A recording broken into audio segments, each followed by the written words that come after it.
प्रभावानं काम करणाऱ्या वनस्पतीमध्ये आणखी एक आहे भुलनवेल नावाची वेल आहे. ती मेळघाटच्या जंगलामध्ये भुलनवेल आहे अजूनही. त्याचा किस्सा सांगतो मी तुम्हाला. या वेलीला जर तुम्ही ओलांडून गेले तुम्हाला दिशेचं भान राहत नाही, वेळेचं भान राहत नाही. तुम्ही असे ट्रान्सच्या अवस्थेमध्ये राहतात. म्हणजे ते गावाकडे लोक ते हे म्हणतात चकवा लागला, चकवा लागला. बरोबर. त्याला दिशा ज्ञान पूर्व कोणी काही सुधरतच नाही, तो चालतच राहतो, ती एकच क्रिया करत राहतो. याचं एक उदाहरण सांगतो की मेळघाटच्या जंगलामध्ये एक चीफ कन्झर्वेटर होते, म्हणजे मुख्य अधिकारी, आणि तिथं जे फॉरेस्ट ऑफिसर आहे ते आमचे काका होते. त्यांचं नाव रामगीर गोसावी. तर ते त्यांच्या अधिकाऱ्यांना सांगितलं की सर या जंगलामध्ये जाऊ नका, मेळघाटच्या या भागामध्ये तिथं भुलनवेल नावाची वनस्पती आहे आणि बरेच जण तिथं रस्ता चुकले. ते काय म्हणे, अहो म्हणे मी अशा गोष्टीवर विश्वास नाही ठेवत. मग त्यानं 10-12 ते वन कर्मचारी वगैरे घेऊन ते गेले जंगलामध्ये. अच्छा. आणि संध्याकाळपर्यंत आले नाही. दुसऱ्या दिवशी काही त्याचा पत्ता लागला नाही. आता हे याला शोधायचं कुठं? अरे ते त्या भुलनवेळवरून ते सगळे ट्रान्सच्या अवस्थेमध्ये गेले. अन्न नाही, पाणी नाही, काही नाही. तर मेळघाटमध्ये हत्ती आहेत फॉरेस्ट डिपार्टमेंटचे. त्या हत्तीवर बसून फॉरेस्टच्या हत्ती घेऊन त्यांना शोधायला काही माणसं घेऊन हे गिरी जे आहेत फॉरेस्ट ऑफिसर हे त्याला शोधायला गेले. अच्छा. तर जेव्हा त्यांना ते बघितलं का ते ग्रुप त्यात लोकांचा जंगलामध्ये, त्यांना एवढा आनंद झाला की आपल्याला घ्यायला कोणतरी आलं. आणि ते आनंदानं ओरडायला लागले पण आवाज निघत नव्हते. ते आनंदाने टाळ्याच वाजवत होते, जोरजोरात टाळ्या वाजवल्या त्यांनी. ते सांगतात ना. त्यानंतर ती जी वनस्पती आहे ती वनस्पती तिथून चोरीला गेली. मी आतापर्यंत बघितलं की जे माझ्याकडे समजा पहिले 100 पेशंट येत होते महिन्यात समजा, तर आता एकदम 300 पेशंट यायला लागले. मग हे सेक्शुअल डिसऑर्डरवर आयुर्वेद कसं काम करतं, म्हणजे नेमकं काय बदल होतात त्यांच्यात, मानसिक बदल काय होतात? अतिशय जबरदस्त फॉर्म्युला तुम्हाला सांगतो. नारळ, पाण्याचं नारळ घ्यायचं, शहाळं, त्याची ती मलई काढायची, त्या मलईचं दूध बनवायचं, मिक्सरमध्ये फिरवायचं, ते त्या शाळ्याच्या पाण्यात टाकायचं, त्याच्यात खजूर टाकायची, बदाम टाकायची, मिक्सरमध्ये फिरून फ्रीजमध्ये ठेवून द्या. सकाळी व्यायाम करून झाले का तेवढे 2 ग्लास घ्यायचं तुम्ही. अच्छा. याच्यासारखं जबरदस्त सेक्स टॉनिक कुठलंच नाही. स्पेशल तिथं कार्य करते. म्हणजे एवढं डीप आयुर्वेद आहे, एवढं डीप आहे. म्हणून याच्यामध्ये की नाही बघा, एखाद्या माणसाला ताप आला, तो जर होमिओपॅथिक डॉक्टरकडे गेला तर तो काय म्हणणार, ह्याच्या शरद क्षार कमी झाले, हे कमी झालं, ते झालं, हे वाढलं, आणि त्याला साबुदाण्याच्या काही गोळ्या देणार ते. बरोबर. त्याला तो बरा होतो. तो पेशंट जर ॲलोपॅथीच्या डॉक्टरकडे गेला तो म्हणणार व्हायरल फिवर आहे, मलेरियल फिवर आहे, इंट्रिक फिवर आहे, किंवा ड्रग फिवर आहे. काही जण औषधं खातात त्यांना सुद्धा फिवर होती. बरोबर. तर त्याच्यानुसार त्याची ट्रीटमेंट ते बरं होणार. तो आयुर्वेदिक डॉक्टरकडे जाणार. आयुर्वेदिक डॉक्टरकडे गेल्यावर आयुर्वेदिक नाडी बघणार.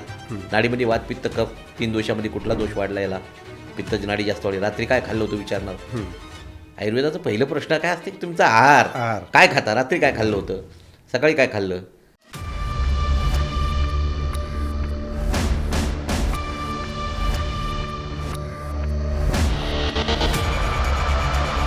नमस्कार मित्रांनो, मी राजेश वाळके. या पॉडकास्टमध्ये आपलं स्वागत आहे.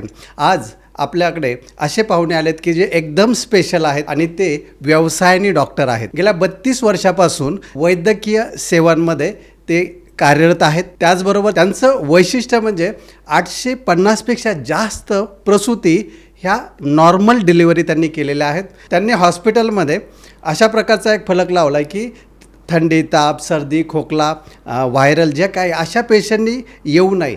जे आजार हे कोणत्याही ठिकाणी म्हणजे सगळं करून झालं आहे, सगळं हॉस्पिटल करून झालं आहे, सगळं काही करून झालं आहे, तरीसुद्धा त्याच्यावर उपाय नाही, निदान होत नाही, तर अशाच लोकांनी हॉस्पिटलमध्ये यावं. आणि ते सुद्धा तिथे तुम्हाला आधी अपॉइंटमेंट घ्यावी लागते. जे रुग्ण बरे होत नाहीत अशाच रुग्णांना ते तिथे प्रवेश देतात. आणि यामध्ये सगळ्यात महत्त्वाचं की आज डॉक्टरांनी जो काय आपल्याला वेळ दिलेला आहे ते माझे जवळचे मित्र आहेत डॉक्टर रवींद्र गिरी, आणि यांचं या बऱ्याचशा शास्त्रांवर त्यांचं पूर्णपणे अभ्यास आहे. आयुर्वेदशास्त्र आहे, त्याचबरोबर नाडीतज्ञ नाडी बघून ते आजार सांगतात, दोष सांगतात. त्याचबरोबर व्याधींसाठी ज्योतिषशास्त्र अर्थात मेडिकल ॲस्ट्रॉलॉजी आहे. त्याचबरोबर योगशास्त्रावर त्यांचा खूप मोठा अभ्यास आहे. मर्मचिकित्सा, कायरोप्रॅक्टिस, मानसशास्त्र, त्याचबरोबर व्याधींसाठी म्युझिक थेरपी आहे, मेस्मरिझम, हिप्नॉटिझम, त्याचबरोबर पास्ट लाईफ रिग्रेशन, ध्यान साधना, त्याचबरोबर मंत्रसाधना, तंत्रसाधना, हस्तरेषा तज्ज्ञ, त्याचबरोबर दैय व्यापशय चिकित्सा अर्थात प्रारब्धाने होणारे आजार, वास्तुशास्त्र व आरोग्य अर्थात शापित वास्तू, पॅरानॉर्मल स्पेशालिस्ट, रमल विद्याशास्त्र, रेकी, लॉ ऑफ अट्रॅक्शन अर्थातच संकल्पसिद्धी, अशाच अजून बऱ्याचशा गोष्टींवर त्यांचा अभ्यास आहे. त्या पुढच्या पॉडकास्टमध्ये आपण एक एक विषय घेणारच आहोत. त्यामध्ये आहे गुप्तधन, वशीकरण, चेडा, वीरकंगन, त्याचबरोबर जिन्न, भूतपिशाच, परकाया प्रवेश, ग्रहबाधा, विषकन्या, गरविष, म्हणजेच स्लो पॉयझन. तर अशा विविध विषयांवर ते आज आपल्याला मार्गदर्शन करणार आहेत आणि त्यांचं मी मनापासून या राजेश वाळके या पॉडकास्टमध्ये त्यांचं स्वागत करतो. नमस्कार डॉक्टर. नमस्कार. जय गुरुदेव. जय गुरुदेव. तर डॉक्टर, आपल्या प्रेक्षकांना सांगायला मला आवडेल की तुम्ही बऱ्याचदा म्हणजे मी पाहिलं की कॅमेरा फेस करत नाही किंवा तुम्हाला बऱ्याच ठिकाणी प्रसिद्धी नको असते किंवा तुम्ही फोन नंबरसुद्धा देत नाहीत कुणाचा. म्हणजे आता हा पॉडकास्ट पाहिल्यानंतर बरेच लोक फोन नंबर मागणार आहेत पण तुम्ही अलाउड करत नाही आहे. पण तरीही लोकांना जर यायचं असेल तर ते तुमच्यापर्यंत ते पोचू शकतील. हां, पण त्यासाठी आपण या पॉडकास्टमध्ये जेवढं जास्त लोकांना क्लिअरिटी देता येईल तेवढी आपण क्लिअरिटी देण्याचा प्रयत्न करू. आणि मला माहिती आहे की आज एक जबरदस्त व्यक्तिमत्व आपल्यासमोर आहे आणि जे आपण आज आयुर्वेद आणि मन या विषयावर आपण जे काही बोलणार आहोत ते प्रेक्षकांसाठी हे खूप महत्त्वाचं असेल. तर डॉक्टर, मी तुम्हाला एक पहिला प्रश्न विचारतो की आपण जर आयुर्वेद आणि मन जर असं पाहिलं तर सगळ्यात महत्त्वाचा जो प्रश्न आहे की लहानपणापासून आतापर्यंत आपण कुणाच्या जीवावर जगलो तर मनाच्या जीवावर, कारण सगळ्यात जास्त आपण मनाचाच वापर केला. तर मला असं वाटतं की मन म्हणजे काय, तर काय सांगाल तुम्ही? निश्चितच आजचा जो आपला विषय आहे तो मानसिक आजार, मन आणि आयुर्वेद हा विषय आपण आज घेतलेला आहे. तुम्ही माझी भरपूर तारीफ केली पण मला जे ज्ञान माझ्या पूर्वजांकडनं आणि काही माझ्या गुरूंकडनं आलं ते मी असंच्या असं शेअर करतो प्रत्येकाशी. आणि मला वाटतं याच्यातून लोक हुशार झाली पाहिजे की श्रद्धा अंधश्रद्धा ह्या दोन्ही गोष्टीच्या मधली एक पुसट दरी आहे ती पुसल्या गेली पाहिजे, जेणेकरून माणसाची पिळवणूक नाही झाली पाहिजे. तुम्हाला श्रद्धाकडून माणूस कधी अंधश्रद्धेकडे जातो या त्याला कळत नाही. राईट. म्हणून त्यासाठी हे मी जे सांगतो ह्या गोष्टी फार महत्त्वाच्या आहे. यामुळं तुमच्या बऱ्याच प्रेक्षकांना ह्या गोष्टी क्लिअर होईल की आपल्या जीवनात काही जे गोष्टी घडतात ह्या खरंच बदलल्या जाऊ शकतात का की नाही बदलतात, आहे की नाही? Right right. घटोत्कच जो होता, मी तुम्हाला याच्यात उदाहरण देतो. आता विषय दुसरीकडे चालला आपला पण तरी सांगतो घटोत्कचाचं उदाहरण. घटोत्कच हा भीमाचा मुलगा होता. बरोबर. त्याच्याकडे तंत्रशास्त्र ही विद्या होती. पण एवढ्या सगळ्या पांडवात कौरवात फक्त त्याच्याकडेच ती शक्ती होती. राईट. आहे की नाही? म्हणून काही गोष्टी काही व्यक्तींसाठीच असतात त्या. म्हणजे कदाचित मला जी गोष्ट साध्य झाली असेल ती माझ्या मुलालाही नाही होणार. बरोबर. आणि ते म्हणतात ना प्रारब्धात काही गोष्टी पाहिजे पण त्यासाठी बाकी लोकांनी भटकू नये. बरोबर. तुम्हाला इझी एखादी गोष्ट प्राप्त झाली ठीक आहे पण ती मिळवण्यासाठी तुम्ही अख्खं आयुष्य घातलं तर शेवटी ती मिळवली तर उपयोग काय आयुष्य संपल्यावर. तर आजचा विषय मानसिक आजारी मन. मन हा विषय घेण्यापूर्वी मानसिक आजाराविषयी आयुर्वेदामध्ये काय सांगितलं तर यात फार महत्त्वाची गोष्ट काय आहे की निरोगी माणसाची व्याख्या सांगितली. समदोषा समाग्नी समधातू मलक्रिया प्रसन्नात्मेंद्रिय म्हणा स्वस्थ इत्यभेद येते. म्हणजे आत्मा मन इंद्रिय ह्याचा जो दुवा आहे तो मन आहे. मन हे इंद्रियाचं माध्यम आहे. इंद्रियाकडे जे शब्द स्पर्श रूप रस गंध हे पाच जे गोष्टी आहेत म्हणजे त्वचेनं आपल्याला स्पर्श कळते, जिभेनं आपल्याला स्वाद कळतो. तर ह्या ज्या गोष्टी आहेत ह्या इंद्रियाद्वारे मनापर्यंत परिणामी आत्म्यापर्यंत जाते. आणि आत्मानंद म्हणतो का, आत्मानंद, आत्मा ती गोष्ट उपभोगते. आज आत्मानंद, आत्मा तृप्त झाला होता, तृप्त झाला असं म्हटलं जातं बऱ्याचदा असं म्हटलं तर मन. आता मन जे आहे का मनाचे सुद्धा आयुर्वेदात भाग केलेले आहेत. त्याला अंतःकरण चतुष्टय म्हटलेलं आहे. अच्छा. हां, मन, बुद्धी, चित्त आणि अहंकार. मन म्हणजे आता मन, बुद्धी इंटेलेक्ट म्हणजे तुमची बुद्धिमत्ता, बुद्धी. चित्त म्हणजे याच्यामध्ये तुमच्या पास्टच्या सगळ्या मेमरीज स्टोअर असतात. राईट. आजच्या घडीला चित्ताला तुम्ही सबकॉन्शियस माइंड म्हणू शकता. अच्छा. अंतर्मन हे बहिर्मन, बुद्धी, अंतर्मन आणि अहंकार म्हणजे ते घमंड किंवा इगोवाला अहंकार नाही बरं. अहंकार म्हणजे मीपणाची भावना. राईट. आता आपण एखाद्याला विचारलं तुमचं नाव काय, आता तुम्हाला विचारलं तुमचं नाव काय, तुमचं मी राजेश हे जे गोष्ट कोणी सांगतो ते तुमचं मन सांगतं. राईट. तुम्ही म्हणजेच मन. माझा हात, माझा पाय, माझे डोके, माझे डोळे. मग जे येते का मी म्हणजे माझं मन आणि माझं मन म्हणणारा तो आत्मा. बरोबर. हे मन आहे ना आपलं, मन म्हणजे एक सॉफ्टवेअर, शरीर म्हणजे हार्डवेअर. आज एक कार्यप्रणाली आहे. पंच ज्ञानेंद्रियाकडनं शब्दस्पर्श रूप रस गंध याच्याद्वारे आत्मा उपभोगतो. माध्यम मन आहे. तर हे जे मन आहे का, हे सॉफ्टवेअर आहे आणि शरीर हे हार्डवेअर आहे. बरं, याच्यामध्ये की नाही काही सॉफ्टवेअर इनबिल्ट आहेत. तुम्ही एखादा फोन घ्या, त्याच्यामध्ये काही सॉफ्टवेअर इनबिल्ट असतात आणि काही सॉफ्टवेअर आपल्याला वरून टाकावे लागतात. बरोबर. तसं एखादा मुलगा जन्मला का, त्याला मोठा आवाज झाला धाडकन, त्यानं कधी आवाज ऐकलेला नसतो, तरी त्याला भीती वाटते, दचकतो तो. म्हणजे आवाजाची भीती आणि उंचीची भीती हे दोन सॉफ्टवेअर देवानं आपल्याला जन्मजात टाकलेले आहेत. बरोबर. तसेच काही प्राण्यामध्ये पण सॉफ्टवेअर टाकलेले आहेत. ते सुगरण नावाचा पक्षी आहे. अच्छा. त्याला कोण शिकवते का? नाही. बरोबर ते तसंच जाळवीन त्यानं. बरोबर. आणि हे सॉफ्टवेअर टाकणारा कोण आहे, तर तो परमेश्वर आहे. तो टाकतो सॉफ्टवेअर. राईट. आता याच्यानंतर जन्मल्यावर त्याच्यात 0 ते 7 वयोगटामध्ये त्याचं चित्त काम करते, म्हणजे अंतर्मन काम करते. बरोबर. काही सॉफ्टवेअर चुकीनं ॲड झालेले असतात आपल्या डोक्यात. चुकून कोणतरी काहीतरी तुमच्या डोक्यात असं सॉफ्टवेअर टाकल्या जाते की मग तुमचं मन हायजॅक केल्या जाते व तुम्ही त्याच्यासारखे वागायला लागता. तर हे सॉफ्टवेअर काढून चांगलं सॉफ्टवेअर टाकणं म्हणजेच NLP, न्यूरो लिंग्विस्टिक प्रोग्रामिंग. आणि ते NLP करताना, NLP आपण जे म्हणतो, तर ते चुकीचे सॉफ्टवेअर काढून चांगले सॉफ्टवेअर टाकणं. बरोबर. ही ज्याला चांगली कला येते का, तो चांगला हिप्नॉटिस्ट बरोबर आहे की नाही.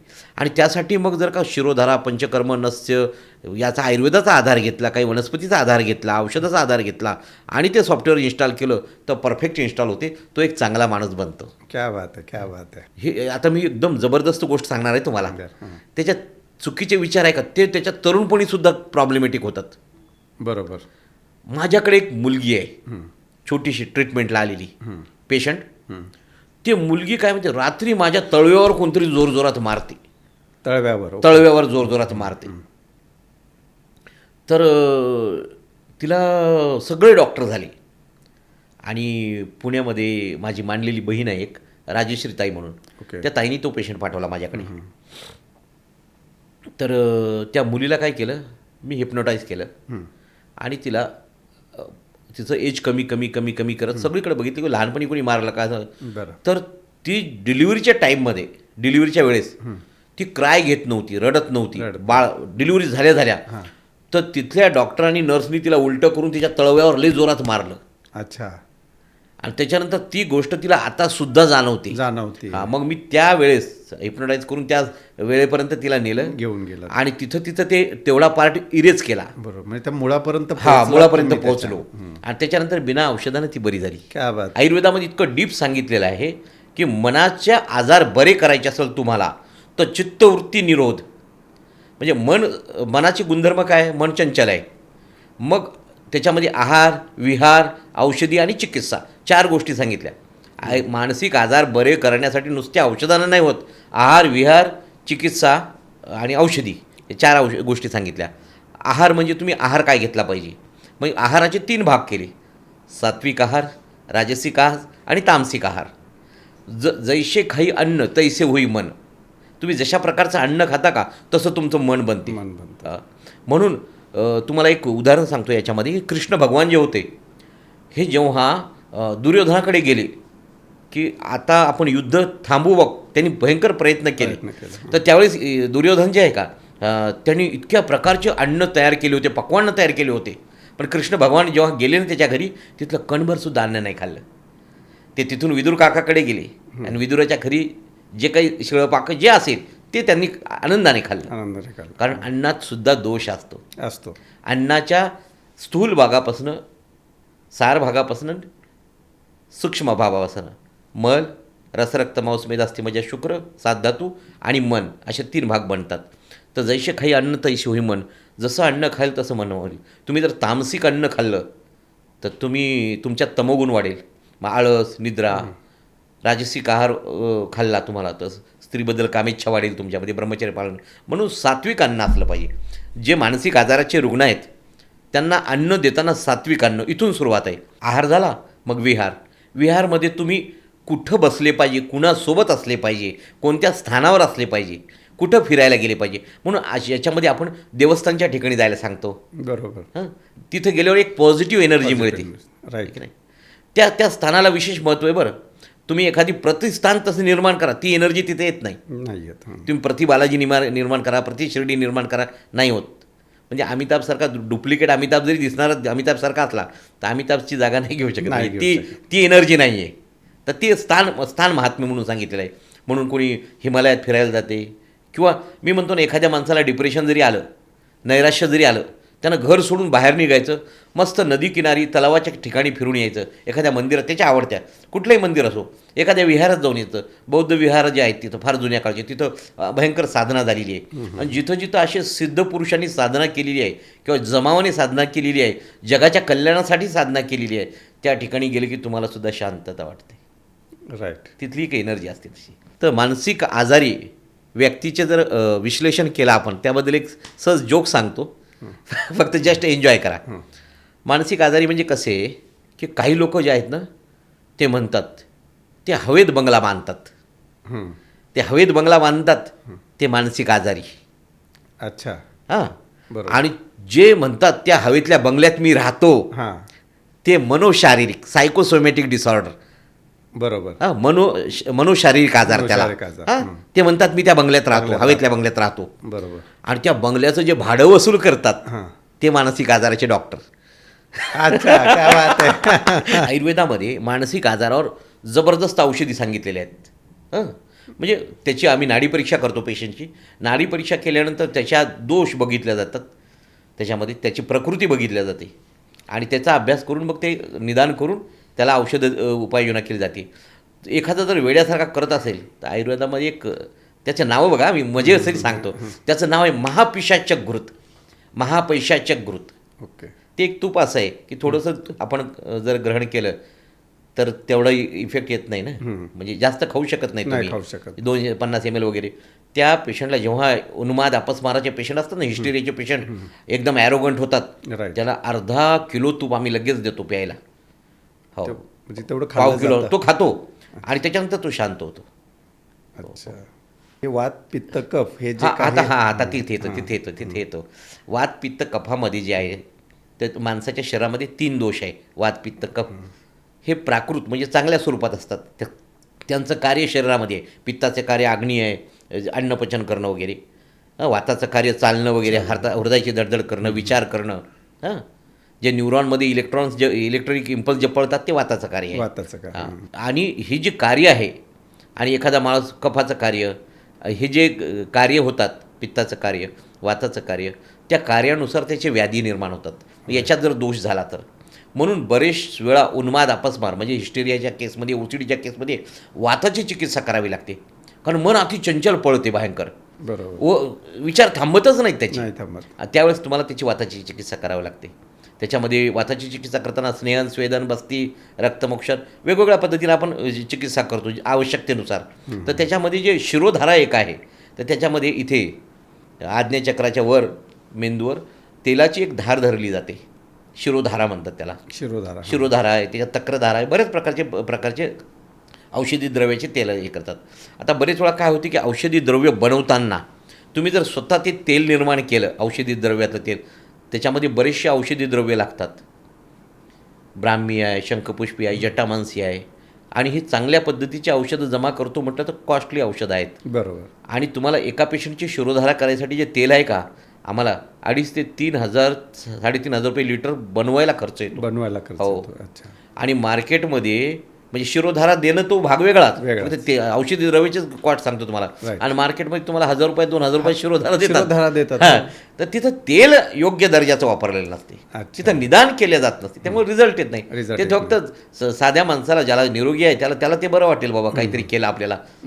गरम पाणी जरी डोक्यावर टाकली आंघोळ करताना तरी तुमचा याचा एखाद्याचा रक्तदाब वाढलेला असेल, गरम पाण्याची शिरोधारा जरी दिली तर त्याचा रक्तदाब नॉर्मल येतो, रक्तवाहिन्या प्रसरण पावतात. म्हणजे प्रत्येक क्लायंटला, म्हणजे जे मनावर काम करतात किंवा ज्यांना मानसिक आजार आहे, तर त्यांना प्रत्येकाला शिरोधारा देणं गरजेचं असतं का? बहुतांश शिरोधारा दिली पाहिजेच. पण बरेच वेळा पेशंटची काही कंडिशन अशी नसते की शिरोधारा घेण्याची, पण आयुर्वेदामध्ये जी चिकित्सा सांगितली ती नुसतीच शिरोधारा नाही. पहिली त्याच्या शरीराचं शोधन करणं गरजेचं आहे. हां. पंचकर्माद्वारे वमन विरेचन नसते, रक्तमोक्षण नसते. जसा एखादा कपडा घेतला तुम्ही, त्या कपड्याला जर रंग द्यायचा, तो जर मळलेला असेल तर त्याला रंग बसत नाही. पहिले कपडा स्वच्छ केला पाहिजे स्वच्छ केला पाहिजे. आणि मग त्याला जर रंग दिला तर तो असतो. म्हणून पंचकर्माने शरीर शुद्धी, मग मनशुद्धी होते. मग ह्याच्यामध्ये योग, यम, नियम, आसन, ध्यान, धारणा, प्रत्याहार, समाधी ह्या पण गोष्टी सांगितल्या योगामध्ये. मानसिक आजारासाठीच्या, मानसिक आजाराच्या रुग्णांना प्राणायामानं जबरदस्त फायदा होतो. हे बघा, तुमचं मन आहे ना, ज्याला राग येतो का ते लई जोरजोरात श्वास घेतो, श्वास घेतो. असा करतो तो, आणि तुला दाखवतो, तुला बघतोच, असं म्हणजे जेव्हा भांडणाचे टाईम येते का, जे त्यावेळेस ते एकदम हायपर होतात, त्यावेळेस त्याचा श्वास फार जोरात चालतो, जोरात असतो. हा. पण दीर्घ श्वास घेतला तर दीर्घ श्वास कधी घेते माणूस? बसल्यावर खाली. बसल्यानंतर. तुम्ही एक पोलीस स्टेशनला जा कधी, माझे सगळे बहुतांश पोलीस स्टेशनमधले अधिकारी माझे मित्र आहेत. अच्छा. हां, आणि आम्ही या विषयावर, वेगवेगळ्या विषयावर, मानसशास्त्र विषयावर चर्चा करत असतो. तर ते काय करतात बघा, एखादा रागाने आला का पहिल्या दिवशी, सर त्यानं मला असं केलं, त्याने असं केलं, त्याने हे केलं, आणि कंप्लेंट घेऊन आला का त्याला पहिले ग्लासभर पाणी देतात. पाणी पाणी पाणी बस. आणि पाणी पिऊन जो बसतो का, तो श्वासाची गती कमी होतो, हार्ट रेट कमी होतो, आणि त्याचा तो तीव्रता आहे का रागाची, ती कमी होती. मग तीव्रता कमी झाल्यावर सदसद विवेक बुद्धी हा, मग बुद्धी जागृत होते त्याची. एखाद्याची बुद्धी जागृत करून देणं, त्याला व्यवस्थित दृष्टिकोन देणं, तर बऱ्याच गोष्टी तिथं, म्हणजे आजार काय आणि भांडण काय मिटतात. म्हणून बुद्धीवर जर मायेचा पगडा असेल, बरोबर. आता ही माया हा वेगळा अध्यात्माकडे जातो आपला विषय, तर ती एक मनाची जी गुणधर्म आहे ना, क्रोध, लोभ, मत्सर, तर त्याचा जर का त्याच्यावर पगडा असेल त्या गोष्टीचा, ते व्यक्ती लवकर सतत विवेकबुद्धी जागी होत नाही त्याची. म्हणून मानसिक आजारामध्ये एक काउन्सिलर असणं गरजेचं आहे तुम्हाला, मित्र. जसा अर्जुनाचा काउन्सिलर कृष्ण भगवान होते, हां, ते सांगायचे तरी अर्जुन ऐकत नव्हता. त्याला अख्खी गीता सांगितली तरी अर्जुन ऐकत नव्हता. शेवटी त्याला विराट रूप दाखवलं, आणि जेव्हा त्यांनी विराट रूप बघितलं का, तेव्हा तो तयार झाला. राईट. हां, मग असा एखादा व्यक्ती तुमच्यासोबत कायम कृष्ण असणं गरजेचं आहे. आणि तो पण कृष्ण कसा एकटा तुमच्यासोबत असला का, अख्खं जग तुमच्या विरुद्ध असू द्या, तुम्ही जिंकता. बरोबर, तुम्ही जिंकता. तर बऱ्याच ठिकाणी म्हणजे असे काही प्रेक्षकांचे प्रश्न आलेले आहेत आपल्याकडे, की मुलांचे प्रॉब्लेम, मुलं आता आळशी बनत चाललेत, आणि त्याच्यामुळे त्यांना अभ्यास करावा असं वाटत नाही, लिहावं असं वाटत नाही, किंवा कंटिन्यू मोबाईलवर असतात. तर अशा मुलांसाठी हे आयुर्वेद आपण कसं काम करू शकतं? अतिशय महत्त्वाचा प्रश्न. आज सर्वात जास्त आफ्टर कोविड पॅन्डेमिक नंतर हे प्रॉब्लेम भयंकर वाढले. 2-3 गोष्टी, कोणते? पती पत्नीचे वाद, एक्स्ट्रा मॅरिटल अफेअर, आणि मुलांचं न ऐकणं. याच्यामध्ये मुलांच्या बाबतीत एक गोष्ट मला प्रकर्षानं जाणवली, ते म्हणजे स्पून फिडिंग. आमच्या काळामध्ये आम्ही शेतामध्ये गेलो काय, कुठं जंगलात गेलो काय, आमचे आईवडील चिंता करत नव्हते. आजकाल कुठे रे तू, आला का, हे केलं का, ते केलं का, उठला का, इतके आईवडील त्याच्यावर प्रश्नाचा भडीमार करतात की त्या मुलांना सगळ्या गोष्टी रेडीमेड देतात. त्यामुळे त्यांच्यात ज्या मुलांना त्यांचे आईवडील प्रोटीनचा डबा आणून देतात, जिमची फी भरून देतात, ते कधीच पैलवान किंवा बॉडी बिल्डर बनत नाहीत. ज्या मुलांना वाटते का आपली बॉडी बनली पाहिजे, तो सकाळीच उठतो, त्याला काही खायला नसलं तर उडदाची डाळ खाईल, भेंडीची भाजी, उसाचा रस, ताजं लोणी, दही, कढीचं जे काही भेटेल बा घरात, शिळी भाकर खाऊनसुद्धा कित्येक जण पैलवान झालेले आहेत. राईट. त्यांनी तो डाएट फक्त त्यांनी थोडासा बदल केला, उडदाची डाळ खा, मुगाची डाळ खा, काही नॉनव्हेज खाणार, हांडी वगैरे खा, पण त्यांना काजू बदाम भेटत नाही, किंवा महागडे ड्रायफ्रूट भेटत नाही, किंवा प्रोटीन पावडर, किंवा जिम. घरच्या घरी व्यायाम करून पैलवान झालेत कितीतरी पोरं आज. एवढ्या सगळ्या गोष्टी आहेत. आणि दुसरी गोष्ट, पैलवान म्हणजे मी 1 वर्ष कोल्हापूरला होतो, भवानी मंडपातल्या युवराज पाटलाच्या तालमीमध्ये. तर त्या काळात मी बघितलं की पैलवान 100 वर्ष आरामात निरोगी जगतात. पण आजचे जिम करणारे मुलं जे आहे आजचे 40-50 वर्षी हार्ट अटॅक येऊन मरतात. कृत्रिमता म्हणजे विहार. आता आहार विहार, हां, औषधी चिकित्सा तो नंतरचा भाग. तर आहार विहार म्हणजे तुम्ही जे म्हटले का, मुलं आईवडिलाचं ऐकत नाही, चिडचिडे बनतात, हायपर ॲक्टिव्ह होतात, किंवा सुसायडल विचार जास्त येतात मुलांच्या मनात. तर हे पॅरेंटिंगमध्ये पहिलं चूक आहे त्यांच्या. स्पून फिडिंग, जास्त पॅम्पर करणं, किंवा जास्त अतिलाडानं ते का. तुम्ही बघा, तुम्ही घरी एखादी झाडं लावा, फुलझाडं, त्याला पाणी टाका, लक्ष द्या, हे करा, ते वाढ होत नाही त्याची. त्याला शेतात नेऊन लावा, त्या पाणी टाकलं काय नाही टाकलं काय भरपूर वाढ होती त्याची.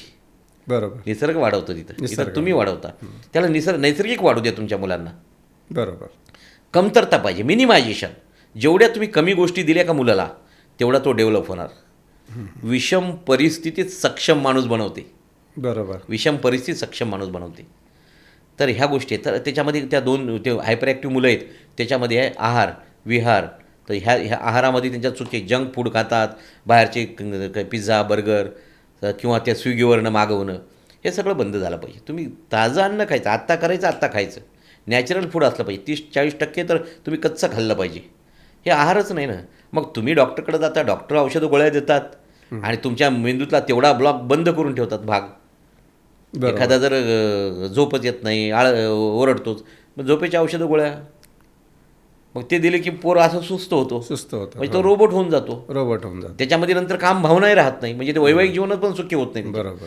एक उदाहरण सांगतो तुम्हाला. एखाद्या माणसाला झोपेची ॲलोपॅथीची गोळी दिला तुम्ही आणि त्याला रात्री झोप एकदम गाढ झोप लागेल, पण सकाळी उठला का तो त्याचं डोकं भयंकर चिडचिड करत, हा त्याचा चेहरासुद्धा असा राहील, चिडका राहील.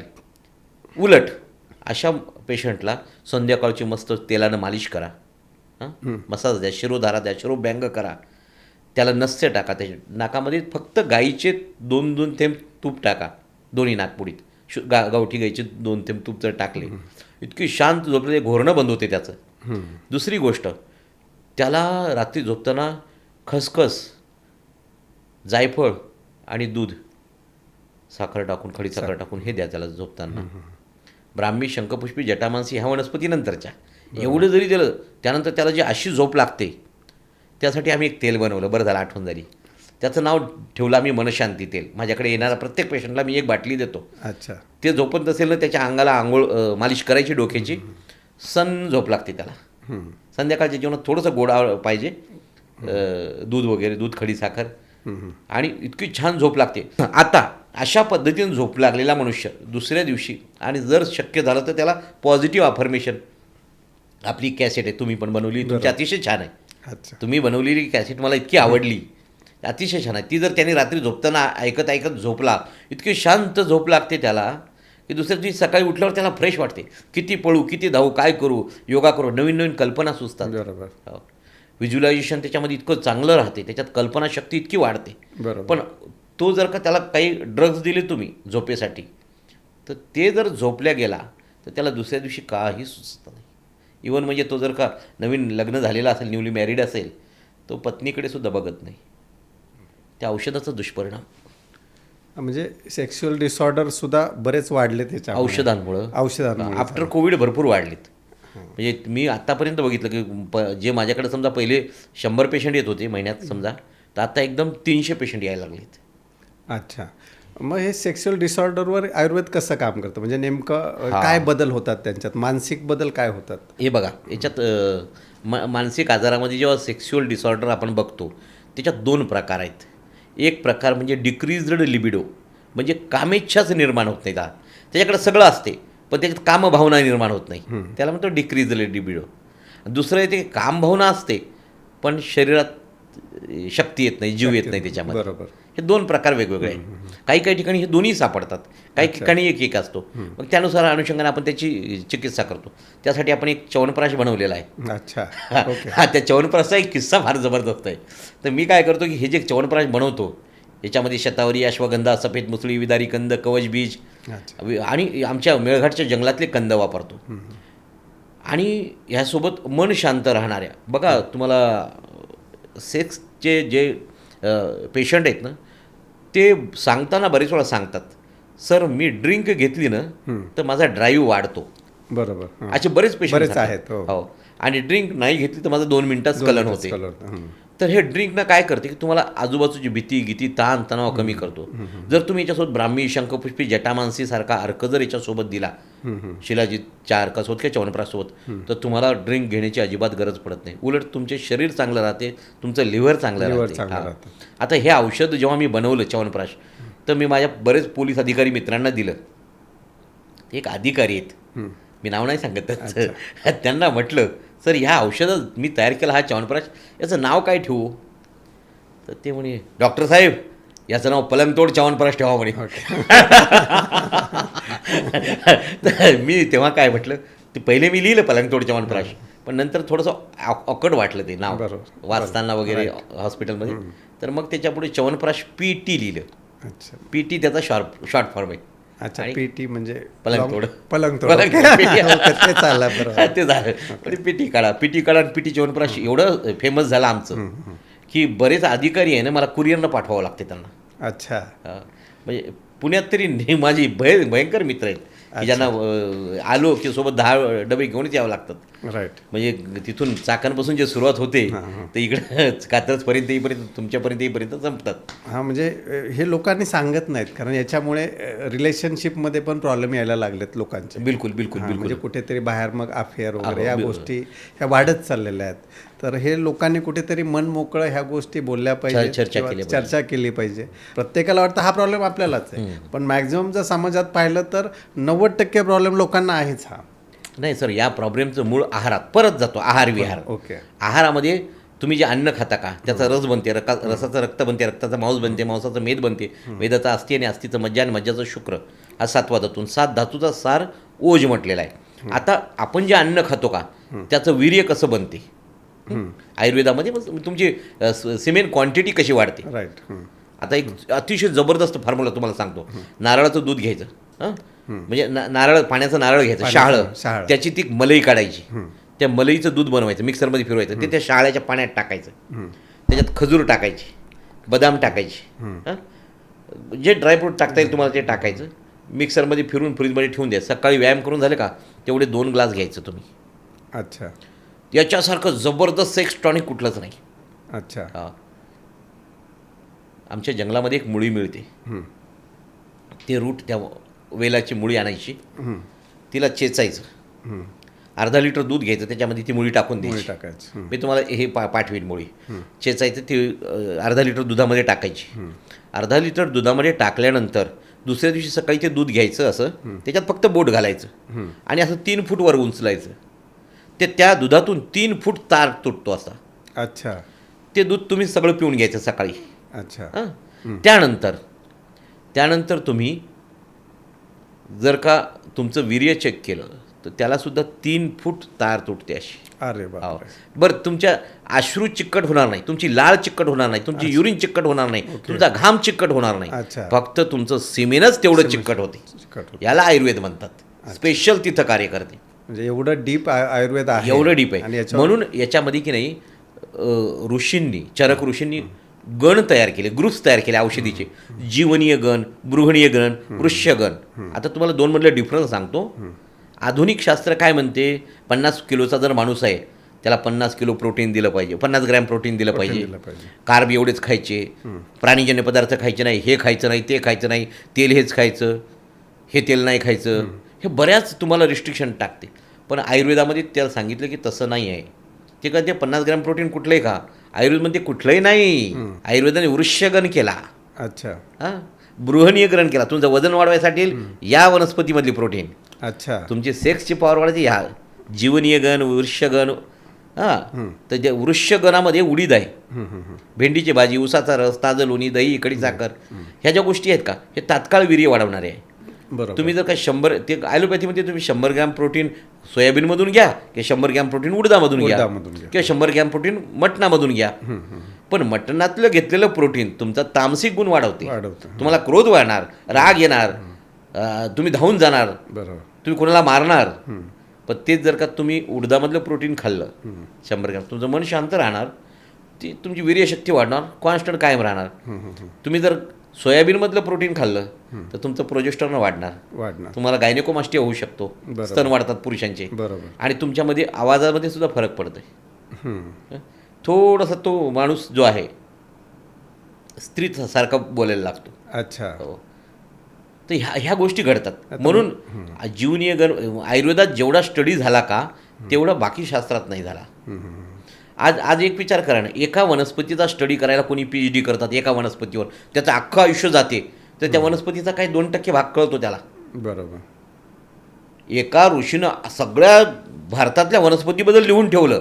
अच्छा. मग त्याचं ज्ञान किती असेल, ते आगाध ज्ञान आहे. मग याला म्हटलेलं मनावर चाललो आता आपण. मनोज. अशा ऋषीचे जे मन आहे का ते तुमचं चित्त चित्त. म्हणजे आंतरमन, तुमचे मन म्हणजे बहिर्मन, आणि एक तिसरं मन आहे परमेश्वरी मन. परमेश्वरी मन. ह्या तिन्ही मन जर एकत्र आले, तिन्ही मन जर एकत्र आले, परमेश्वरी मन, अंतर्मन, बहिर्मन, तर तुमचं मन डायरेक्ट गॉडच्या किंवा युनिव्हर्सच्या क्लाउडशी कनेक्ट होते. बरोबर. आणि त्यानंतर तुम्हाला बऱ्याचशा, एखाद्याला कविता सुचायला लागतात, एखाद्याला गाणे सुचायला लागतात, एखाद्याला एखादी कथासंग्रह, काव्यसंग्रह सुचायला लागतात. तुलसीदासनी रामचरितमानस लिहिलं, त्यानंतर शाकुंतल काव्य कालिदास, कालिदास त्याला सगळं हे जे सुचतं हे ते परमेश्वरी प्रेरणा आहे. सी व्ही रमन सांगायचे की मला देवी सांगते. त्यांनी गणिताचे कितीतरी फॉर्म्युले लिहिलेत. अच्छा. ते म्हणायचे मला देवी स्वप्नात येऊन सांगते. म्हणजे हे परमेश्वरी मन. तुकाराम महाराज, ज्ञानेश्वर माऊली हे परमेश्वरात विलीन झालेले लोक. त्या क्लाउडशी तुम्ही कनेक्ट झाले की तुम्हाला सगळं कळते. असे जे ऋषीमुनी होते ते त्या क्लाउडशी कनेक्ट होते आणि त्यांनी सांगितलं की हे वनस्पती कशी कार्य करते. अर्जुन नावाची वनस्पती आहे, ते हार्टवर काम करते, हृदय मजबूत करते. पण तसं जर पाहिलं तर तिचा रसवीर्य विपाक जर बघितला तर तिच्यात हृदयासाठी कुठलाच गुण नाही आहे. अच्छा. त्या वनस्पतीत हृदय बरं होण्याचे किंवा मजबूत कुठलाच गुण नाही, तरी ती हृदय बरी मजबूत करते. मग तेव्हा ऋषीमुनी म्हणतात हे प्रभावाने कार्य करते. त्या वनस्पतीचा तो प्रभाव आहे. राईट. त्या काळात बरेचसे संशोधन होते. आता ह्या वेगळ्या पद्धतीचं संशोधन होत आहे.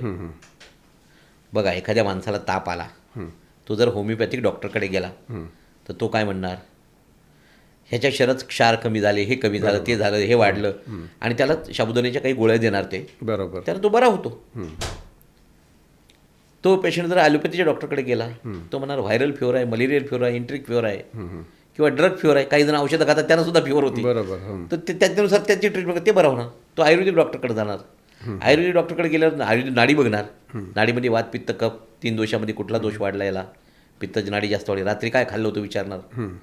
आयुर्वेदाचा पहिलं प्रश्न काय असते, तुमचा आहार काय खाता, रात्री काय खाल्लं होतं, सकाळी काय खाल्लं, तो कुठल्या धर्माचा आहे. बघा, धर्म फार महत्त्वाचा आहे इथं. किंवा त्याच्यामध्ये त्याचे डिसीज, त्याच्या रूढ्या परंपरा, डाएट कळतो, सगळं कळतं, त्याची इम्युनिटी कळते. बरोबर. आणि म्हणून आयुर्वेदामध्ये सांगितलं की व्यक्ती कोणत्या प्रदेशातला आहे, कोणत्या प्रकारचा आहे.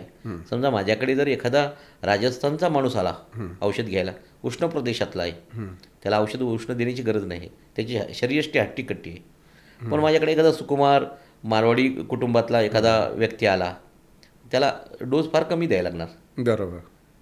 बाकी शास्त्राची जे ट्रायल आहेत ना, ह्या अमेरिकेत झालेले आहेत. 120 किलोच्या बलदंड लोकांवर त्याची ट्रायल झाली, ते तसेच्या तसे डोस इकडे अप्लाय करतात. बरोबर. म्हणजे अजून लोकांची मानसिकता, म्हणजे तुम्ही जर आत्तापर्यंत जे काही एवढं सहज सोप्या भाषेत सगळ्या गोष्टी सांगितल्या की जे काही रिझल्ट लोकांनी कसे घेतले पाहिजेत किंवा काय केलं पाहिजे, याचं जे काही तुम्ही मार्गदर्शन करताय, तर जे काही लोकांना इश्यू आहेत आत्ता, म्हणजे जे मानसिक, आणि मॅक्झिमम 90% आजार हे मानसिक आहेत, हे WHO पण सांगत आहे, पण त्याच्यावर कामच केलं जात नाही. म्हणजे बऱ्याचदा आपल्याला असं लोकांचं असं एक समज आहे की आयुर्वेद हे जरा उशिरा काम करतं, ॲलोपॅथी फास्ट काम करतं, असा जो काही समज आहे किंवा गैरसमज आहे, तर याच्याबद्दल तुम्ही काय सांगाल? नाही, प्रत्येक शास्त्राची उपयोगिता तेवढीच आहे. जसं एखाद्याला जर समजा सर्जरी लागली, आजकाल ॲडव्हान्स सर्जरी, वेगवेगळे रोबोटिक सर्जरी गेले, निश्चित ते वापरावं. म्हणजे समजा एखाद्याच्या मेंदूमध्ये एक गाठ झालेली आहे, तिला क्रेनोटॉमी करणं गरजेचं आहे. राईट. ती कवटी कट करून त्याचा वरचा भाग काढून, ती रक्ताची गुठळी काढून, तुमच्याकडे जी बेस्ट फॅसिलिटी आहे का ती वापरायची. तिथं त्याला तोडच नाही आहे, ती त्याला तोडच नाही. पण तुम्ही थोड्या थोड्या गोष्टीसाठी जेव्हा औषधं खायला लागता का, उलटी जरी का, दे उलटीचं औषध. म्हणजे आजकालचे बरेचसे डॉक्टर लोक सिम्प्टोमॅटिक ट्रीटमेंट करतात. आला का माणूस, काय झालं, उलटी होते, दे उलटी बंद व्हायची गोळी, ॲसिडिटीची गोळी. काय होते, जुलाब, दे जुलाब बंद व्हायची गोळी. ताप आला का, दे पॅरासिटामॉल. ओके नाही, हे असं जे आहे का, हे बंद होऊन त्या माणसाने काय केलं, त्यानं काय खाल्लं, आहार विहार काय घेतला, ते प्रकृती काय, याचा विचार करून त्याला फक्त त्याच्या घरगुती ज्या गोष्टी आहेत का त्याद्वारे त्याला बरं करता येते. पण असं केलं डॉक्टरकडे कोणी जाणार, लोकांना अर्जंट रिझल्ट पाहिजे, अर्जंट रिझल्ट. त्यामुळे डॉक्टरांना द्यावं लागते पर्याय. आता तुम्ही जे म्हटले का, याच्या आधी तुम्ही एक वाक्य बोलले, हे जे आजार होत आहेत, म्हणजे मानसिक आजार याचं कारणीभूत आहेत. बऱ्याच गोष्टीला मन हे कारणीभूत आहे आजाराला. खरं आहे की जेवढे काय आजार होतात ना, त्याला मनच हे कारणीभूत आहे. मन एवं कारणम बंधन मोक्ष आहे, तुमच्या बंधनाला आणि मोक्षाला मनच कारणीभूत आहे. बरोबर. आणि तुकाराम महाराजांनी सांगितलं, मन करारे प्रसन्न सर्व सिद्धीचे कारण, सगळ्या सिद्धी मिळतील. मन तुमचं फ्रेश पाहिजे. मनाने निर्माण केला आजार की आजार निर्माण झाला. मी तर एक रोकटोक सांगतो की एकाही वेड्याचा आणि एकाही भिकाऱ्याचा कोविडने मृत्यू नाही झाला. नाही झालेलं. त्यांनी तर मास्क लावला नाही बिचाऱ्यांनी, हाताला सॅनिटायझर नाही, काही नाही. पण ज्यांनी भयंकर घाबरले, ज्यांनी भयंकर बातम्या वाचल्या, ऐकल्या आणि सारखं सारखं ते विचार करत राहिले, ते माणसं हॉस्पिटलला ॲडमिट झाले. ते काही वापस आले नाही बरेचसे त्यांच्यातले. मलाही तोच अनुभव आलाय की ज्या लोकांना बेड भेटले ना तेच लोक गेले, आणि जे लोक घरी राहिलेत ना ते सगळे वाचले. बरोबर. तर नाही, सेल्फ हिलिंग आहे ना. तुम्ही एखाद्या झाडाला कुऱ्हाड मारा, मी सांगतो तुम्हाला, त्याची साल काढा. ते कुठे डॉक्टरकडे जाते का ड्रेसिंग करायला? नाही. बरोबर. त्याचा साल येते ना आपोआप. बरोबर. आमच्या जंगलात किंवा एक मी सांगतो की आता तुम्हाला इथं एखाद्याला काही त्रास झाला, तुम्ही लगेच हॉस्पिटलला जाता. मी यवतमाळ जिल्ह्यातला आहे, जंगल भागातला आहे. आमच्या गावात किती लोक काय कोणी मरतात का? ते डेंग्यू होत असेल, डेंग्यूचा मच्छर चावत असेल त्याला, ते टेस्टच नाही करत. बरं, टेस्ट न केल्यामुळे त्याला कळत नाही आपल्याला डेंग्यू झाला म्हणून. त्याच्या प्लेटलेट कमी होतात, पुन्हा वाढतात. बरोबर. एक आता परवाची न्यूज आहे, एक व्यक्ती होता, त्याला कॅन्सर झाला. तो वाचणार नाही, डॉक्टरांनी सांगितलं. त्याला वाटलं आता तरी असंही मरायचं आहे. तो गेला जंगलात निघून. अच्छा. आणि जंगलातच राहिला 4-5 वर्ष. अच्छा. आणि तो मेला नाही. त्याला वाटलं काय, तर तिथल्या वातावरणामुळे तो एकदम निरोगी झाला. वातावरण महत्वाचं आहे. एक कॅन्सर माझा सांगाती, मी ते नाव विसरलो, डॉक्टर आहेत, कॅन्सरचे सर्जन होते मुंबईला. त्यांनी एक पुस्तक लिहिलं, आवर्जून वाचा बरं ते पुस्तक, आवर्जून वाचा. कॅन्सर माझा सांगाती.